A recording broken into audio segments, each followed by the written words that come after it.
Linda Zayas Palmer, and this is Arcane Mark.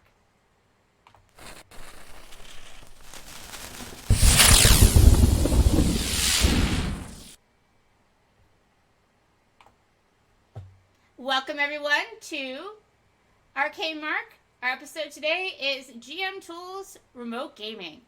So, remote gaming covers pretty much, it's a pretty wide topic. It covers basically anything that isn't everybody all sitting in the room around a table playing together. So, certainly when you think of remote gaming, some of the more classical tools that people would think of are play-by-post games, virtual tabletop games, and things like that. But there's a variety of tools that you can use. So, as Mark and I have talked about frequently on this show, we, with our home group, do remote gaming. And the way that we usually do that is by using Google Hangouts to talk. So we have video chat, and then we also have sort of the Google Hangouts. It also has a running chat that everyone can type into if you don't want to say something out loud. So that works pretty well for us. I know that some people also use Skype and Discord chat are some of the more common means that people use to communicate out loud when they're playing. So that's what we tend to use. Because as we've mentioned in prior episodes, we often use theater of the mind when we're running for our home group. So for our home group, we don't often get into some of the more sophisticated tools that you have with virtual tabletops, which I can talk about in a minute. But some of the things, if you're running sort of that theater of the mind style game where you have just the chat and the video, you still can, and what we do is we'll often email each other if we have important notes or images or things like that. So we do still have, hey, here's the map, hey, here's a picture of what this NPC looks like, things like that. But really, our setup is fairly simple, and we do a lot of things via imagination and conversation. So then you have people who are looking for a bit more direct interaction and sophistication. Would generally be looking to use a virtual tabletop. So there's quite a few virtual tabletop options out there. Some of the most popular of those being Roll20, Fantasy Grounds, and D20 Pro. So with those, you can load in all your maps in advance. You can create the miniatures for your characters. You can handle a lot of the building of characters and the rolling and the tracking of initiative and all sorts of things. You can pop Fog of War onto the map. You can decide what you want to show to your players when. And you can really use those as a strong interface to show people what you want to show them when you want to show it to them. And sort of the third, Alistair says, can't wait for Fantasy Grounds Unity. What's coming up in Fantasy Grounds Unity? I haven't been as plugged into what's coming up in those updates. But in the meantime, so another model that you'll see a lot for remote gaming is play-by-post. And play-by-post is sort of a different category. It feels a lot more different than the virtual tabletop and the and sort of the mainly voice and video, in that play-by-post is not, and the play-by-post is sort of played at your own pace, and you don't have that consistent sense of, okay, now I'm going to do this, now I'm going to do this, now I'm going to do this. So, in terms of things being all at the same time, but it also means that it can work for people's schedules. It's extremely flexible as a format, and people have a lot of time to think about what they want to do. And so I guess probably worth talking about some of the strengths of some of these formats, because, when you hear people talking about remote gaming, they talk about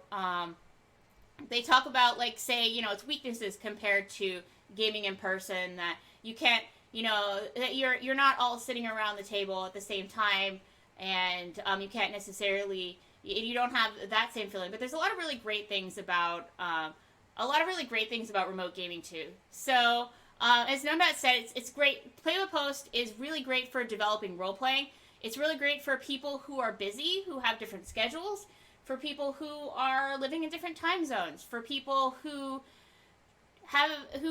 say, you know, they have time to play, they want to play a little bit each day. They want to continue to contribute to the story. They want to really get engaged and think about what their character would do, what they would look like while doing that, and how their character relates to the world in a way that you can't necessarily do if you're playing in real time, because otherwise you'd be sitting there for 10 minutes thinking about, oh, what's my character going to do? And that may work for some of the more major and impactful decisions of the game where people sit down and they discuss, okay, what are we going to do about this? But when you're just thinking about building your character, how they react to those little moments, what are their personality quirks, what makes them tick?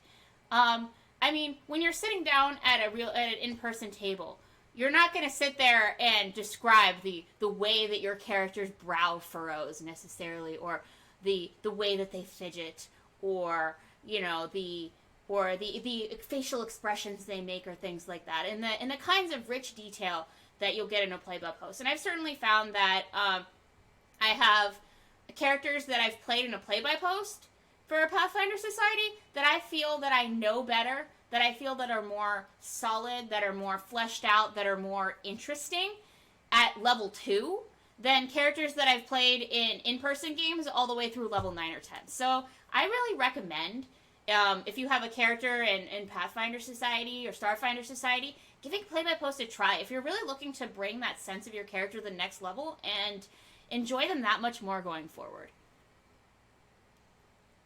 So that's some of the strengths of play-by-post, and I'm sure folks who, and I'm still pretty much a play-by-post newbie. I've played a few times, generally with Hillary Moon Murphy, but but I know there's a lot of people who've done more who can certainly speak to some of their experiences with it too, and I'd be happy to share your thoughts with the chat.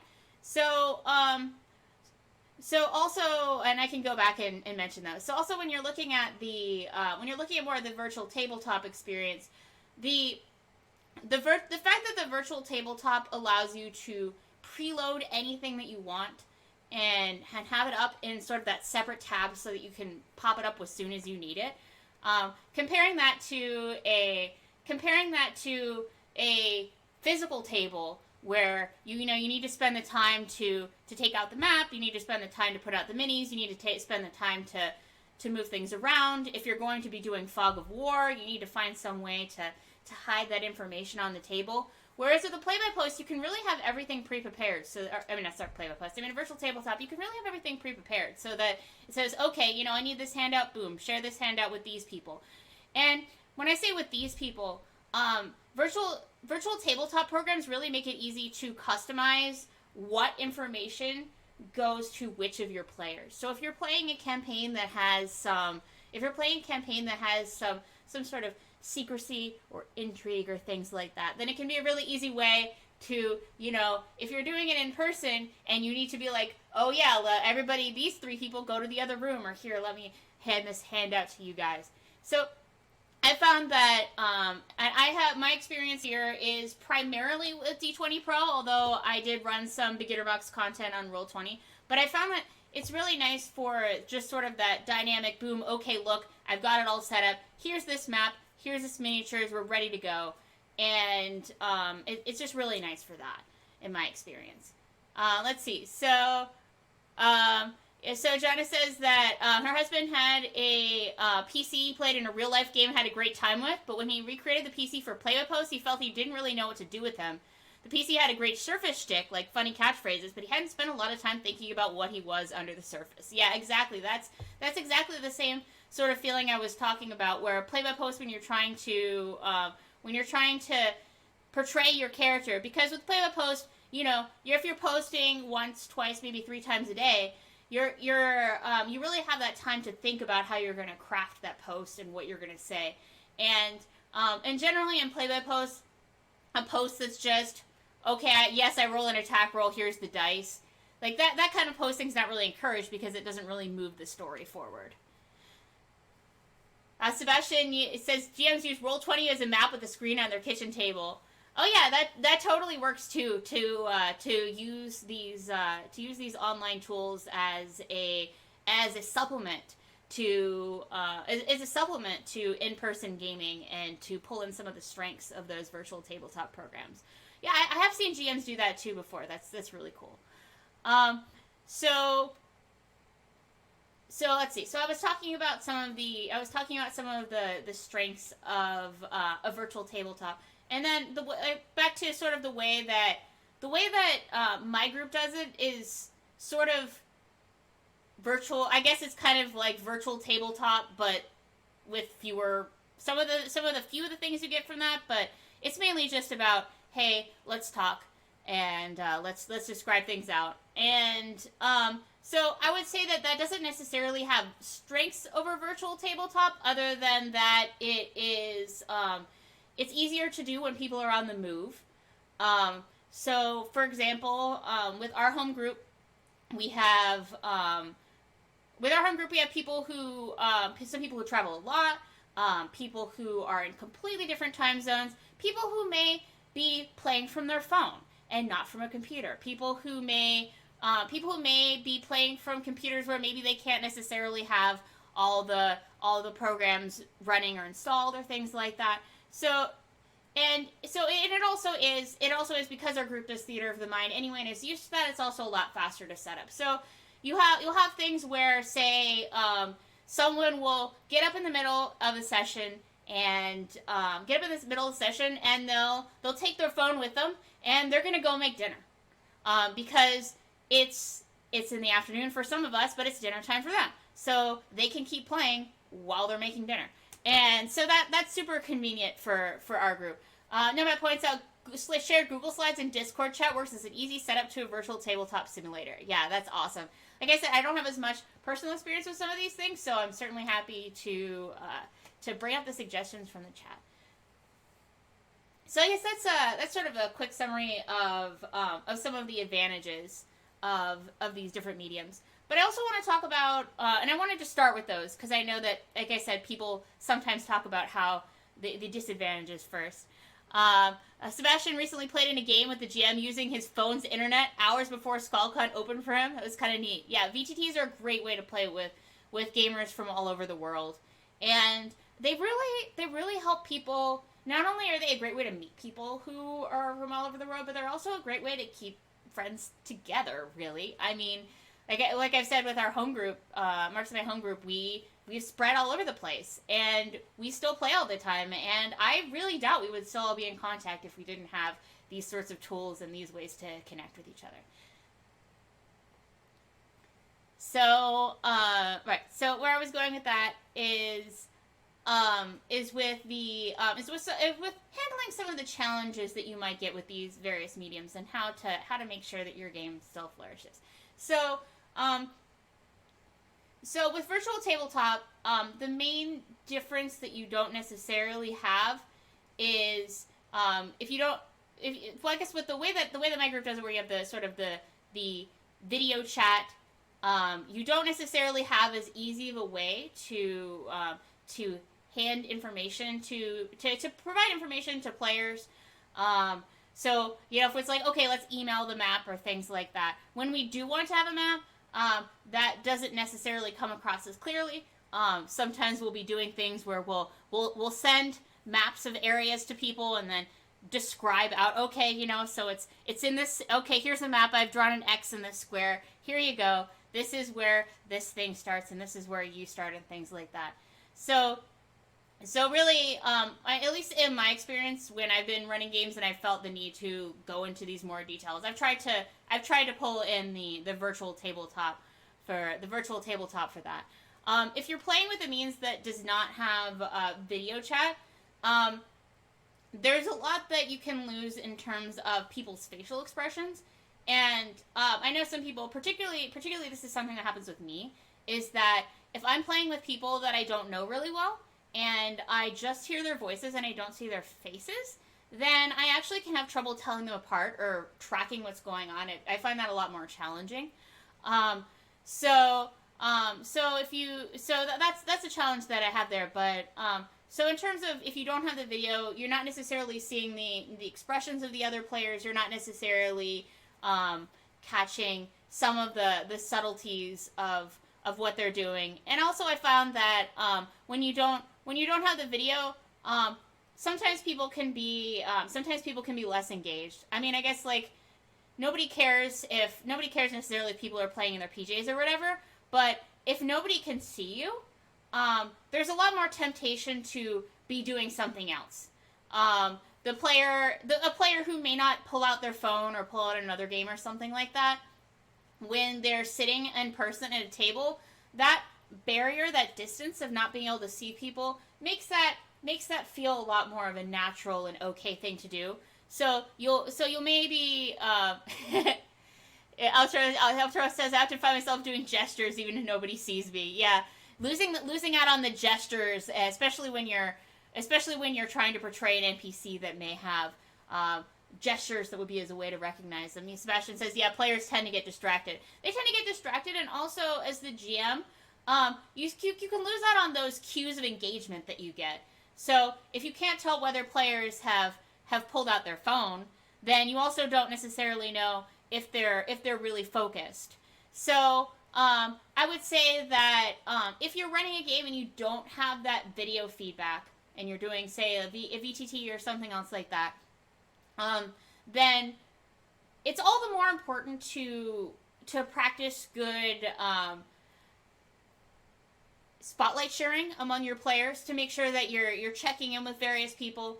And I mean, I don't mean this in terms of saying, hey, Alice, are you paying attention to the game?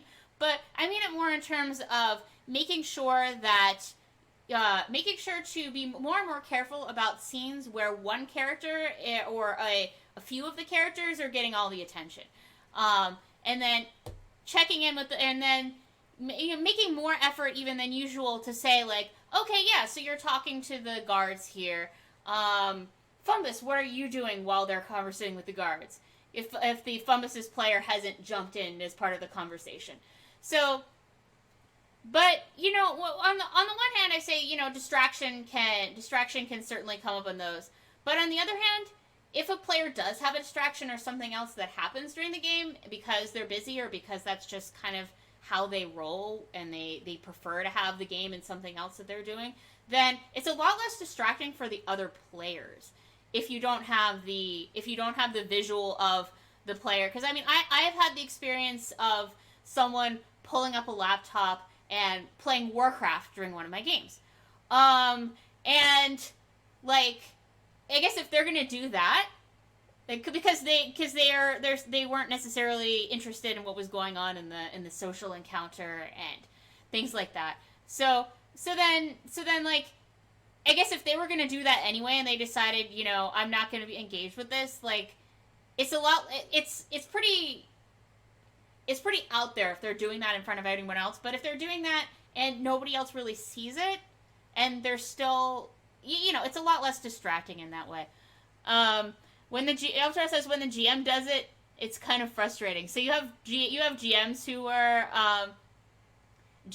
are doing other stuff during the game. I can imagine that would be really hard to follow and engage with.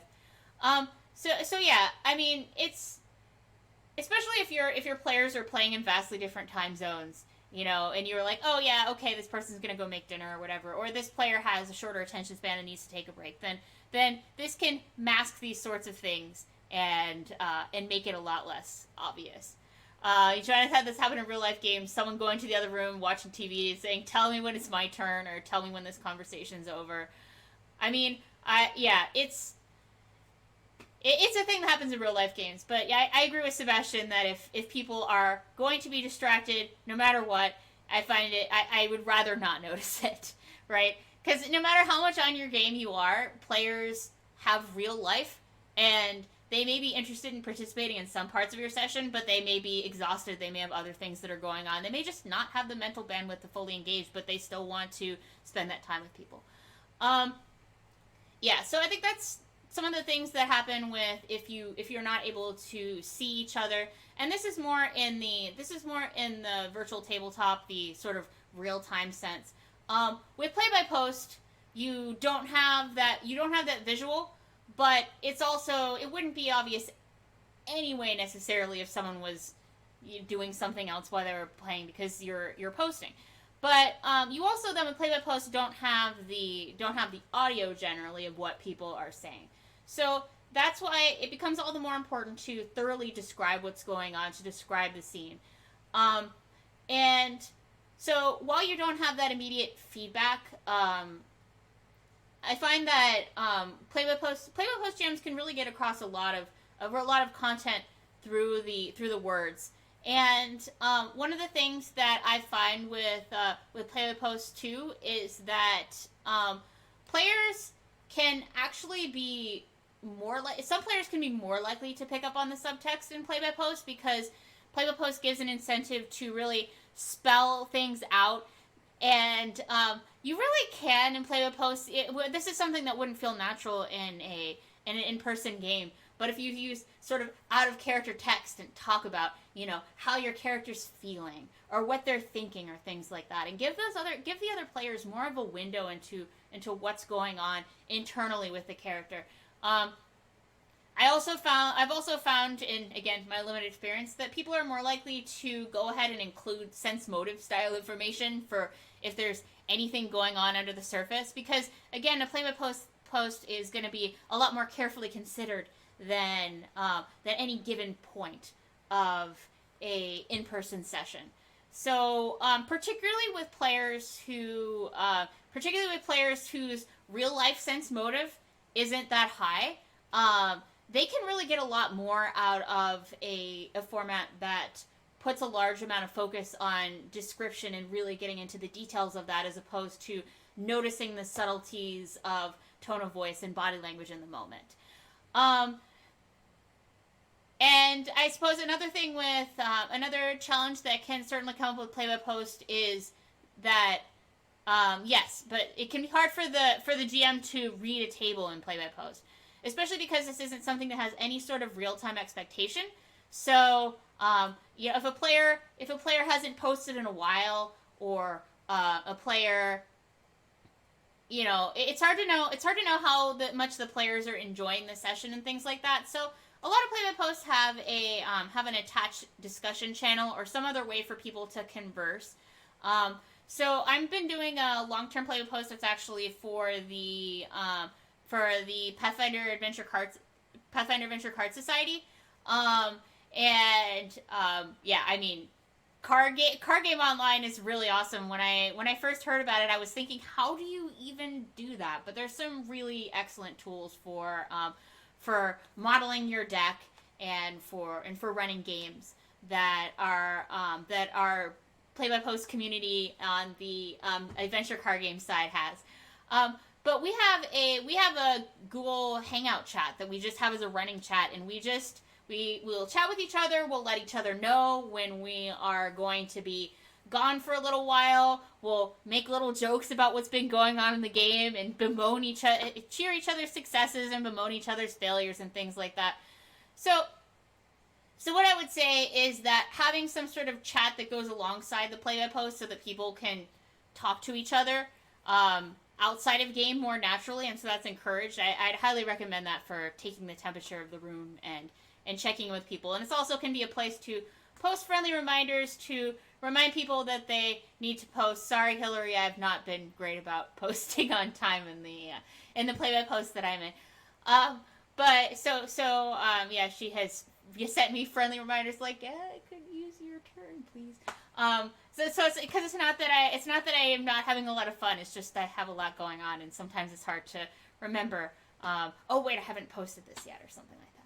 So so definitely recommend chat for that. And then I guess what I've sort of alluded to a few times here is people vanishing for a while, particularly if you don't know why or how long they're going to be gone for. I know that a lot of play-by-post games can have players dropping out, new players coming in and substituting, and certainly if the GM drops out and you don't have if a GM drops out and you're not working under an organization, like so our online for organized play for Pathfinder, Starfinder Society, and the Adventure Card Society, there is a strong community, and our lovely adventure officers who can help out. If a GM drops out, they can work things out. They can find someone who subs in. But if you're not playing as a part of some kind of a community or an organization, if the GM drops out, then the game is, or the GM doesn't have time, that the game can sort of peter out on that way. And then those sorts of games, I mean, that can happen with any sort of game, right? But I found that now when I'm talking about what I found that, I'm speaking more from what I've heard of Mark's play-by-post experience. So Mark was a frequent play-by-post GM. There was a long period of time when he didn't have any in-person groups, really. So he did a lot of play-by-post GMing. He did play-by-post playing and things like that.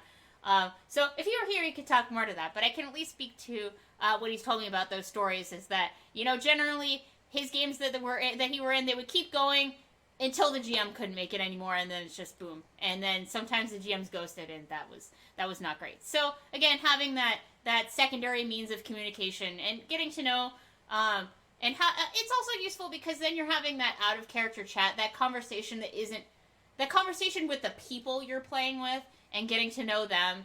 Because in play by post, if you're always posting just as your character, then you can lose out on some of the things that you would have in other formats of game where there's these little side jokes or these other things that happen, or people are just talking to each other about how was your week and how are things going for you and things like that. And Anchor says with their current Roll20, they have a Discord where they chat out of character, in character whenever there's downtime between sessions. That seems to work. Yeah, that is certainly super useful. So, let's see. I've been monologuing for a little while about this. I think I have covered the basics here of some of the strengths and weaknesses of various formats. Do folks have questions or other topics that they want to discuss regarding to remote gaming? I know we talked a bit.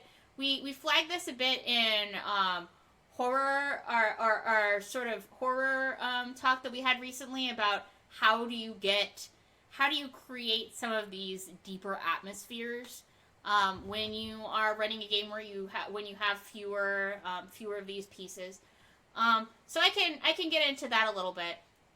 And certainly you can share music with people. So some of these ambiance, you can't necessarily say, okay, yeah, I'm gonna turn down all the lights, and if people are all in different places, it doesn't necessarily work. But you can certainly, like I said, share thematic music or sound effects for people to play while they're playing. Numbat asks, how do people find the best pictures if they're not in the PDF and you want to share a picture or make a token? Well, I can... So are you talking about... So Sebastian says Google and Pinterest. I definitely tend to start with targeted Google image searches. If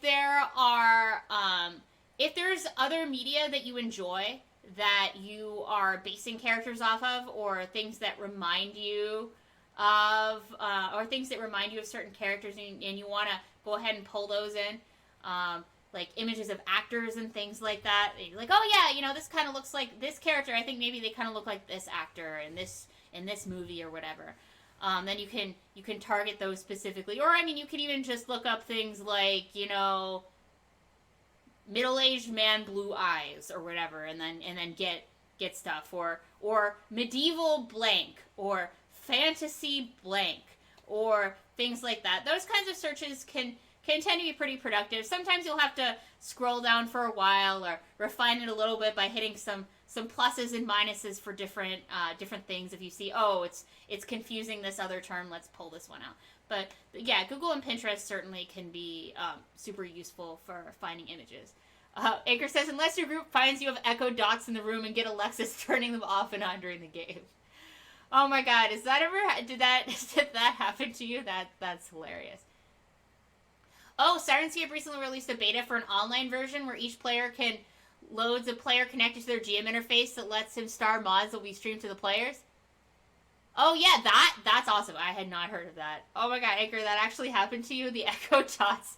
Well, I guess if you've got your smart home set up and you're that fancy, then yeah. So this is an awesome new tool I didn't know about, is a beta for an online version of Sirenscape. So that could be for the sound effects and the music and all those sorts of things. And again, for versions where you can have this is very much something where if you can have the voice, then it's great to have it. Or one of the things that we mentioned in that horror episode with Play by Post is having sort of maybe if you want to have a scheduled time where a short time where you all come together. And either you're posting at a faster pace and there's time limits on how quickly you can post and things move on really quickly, so you need to know, okay, you can schedule a time that works for people to move on, or you can maybe even do a short interlude with one of the other methods of play, such as doing a short, like, a half hour to an hour little virtual tabletop incursion, if you can pull that together, if there's a moment that you really want to get across that emotional impact of. Sebastian says you can also play music via Roll20, but I suggest asking your players to calibrate their sound levels at the start of the game. You mean so that you don't, like, blast anyone's ears off?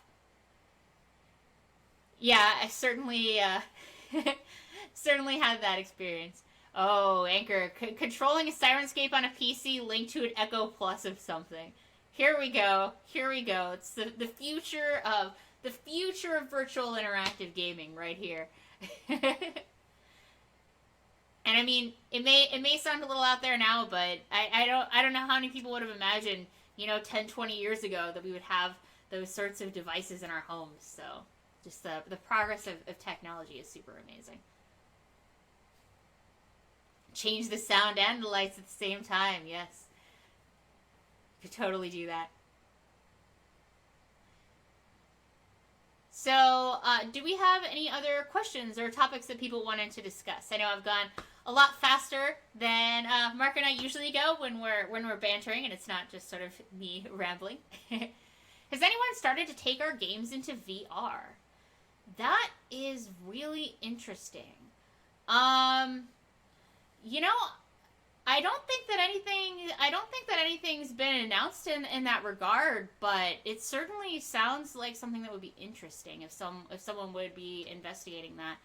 Siri, Joe says, Siri, play my character for me. Oh gosh, Siri playing your character. Okay, I will play your character for you. And then I'm just imagining Siri just like, Kyra steps forward. She says, may the light of the Dawnflower reach the darkest corners of Golarion. She assesses the hit point totals of the other characters and decides it is time to cast Heal. She spends 3 actions to cast Heal. Everyone within 30 feet of Kyra heals for 27 hit points. Then Kyra smiles. Oh my god. Oh, Kingmaker VR. Does the Kingmaker is that something that you're thinking would be cool, or is that something that that exists? Joe. Joe says that's way more effort than some players put into their RP. Yeah, some people get more into the RP than others, and some people, particularly new players, are particularly new players who don't have as much experience are more likely to be a little hesitant on that. Tabletop Simulator has a VR version, says Elftro, but the VR version is apparently not quite up to snuff. Sebastian Hirsch, that did not sound like the type of healer I know from the MMOs. They tend to be bitter and sarcastic. Yeah, but Kyra, I figure Siri tends to be a lot more helpful. So that Siri's AI, Alexa, roll initiative. Her reply: I attack the darkness. Yeah, robot voices are fun. Um, yes, classic. Or, I attack the gazebo. Or, lightning bolt. Oh, yeah.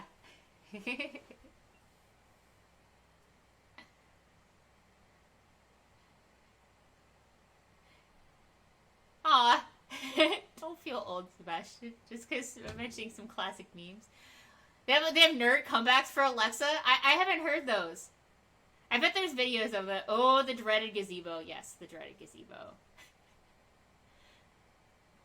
I wonder how many people have made actual living gazebo constructs or haunted gazebos or things like that in their game just because they know that someone's going to say that. Number best ways to find online games. Sweet. All right, so a lot of different forums I would say that are forums that are dedicated to role playing games. So Paizo.com has a thriving area for people who are looking for games and for people to gather up, play by post, or go into other sections from there. I'm not as familiar with with other sites that people tend to use, but I do know certainly that some other role playing game focused websites have those kinds of sections. There's also online gaming discords and things like that. I do not have moderator privileges on any of those, but I'm sure you can find links to those in various places, such as Paizo.com from our lovely online gaming community. And Outro said that they found theirs by being active on diverse Discord servers. Yeah, Discord servers that are dedicated to gaming. A lot of them may have looking for game channels, so that's a place to pick it up. Because in general, if you're looking for a game on an online forum, you're probably not looking for local people. You're probably looking for people who can play remotely. Yeah, I mean it's sort of like how I noticed that with in-person gaming. Have fun, Joe, with your game for Absalom initiation for a pack of new players. Cool. Neat stats for Gazebo and PF2, says Anchor. Yeah. Well, I mean, let's see. Gazebo would definitely be a construct. I feel like Gazebo would have weakness to fire. But Gazebo would also have a pretty good. Gazebo may have a statue ability where one of those abilities where if they stand still, kind of like a mimic. So I might kind of look at some of the mimic features as ways to start for Gazebo. The Organized Play Online Discord, Numbad points out, is a great place to start. Does anybody have the join link for that?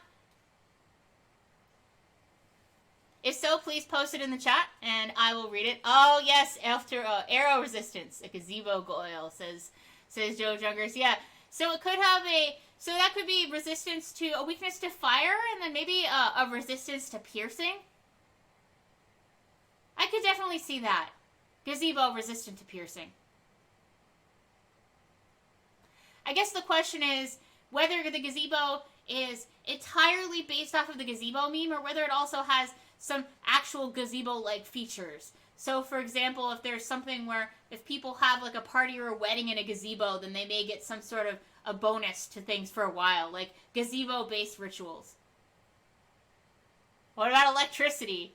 Oh yeah, what about electricity?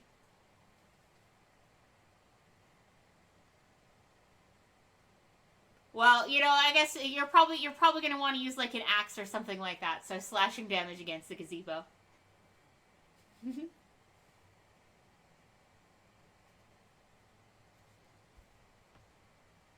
We went pretty far without it, but I believe it is time for...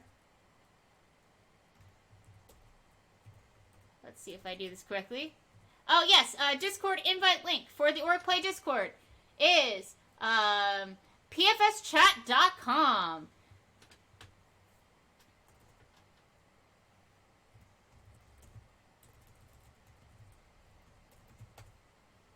No, that's not how you do it. I'm trying to put the squirrel emoji in here. Let's just find it here. Oh, you gotta capitalize the squirrel? Okay, there we go. No, gazebo is a squirrel. We talked about the main topic, and now we're talking about representing the legendary gazebo as a monster in Pathfinder. So let's go ahead and say goodbye to YouTube. Bye, YouTube. Thanks for watching.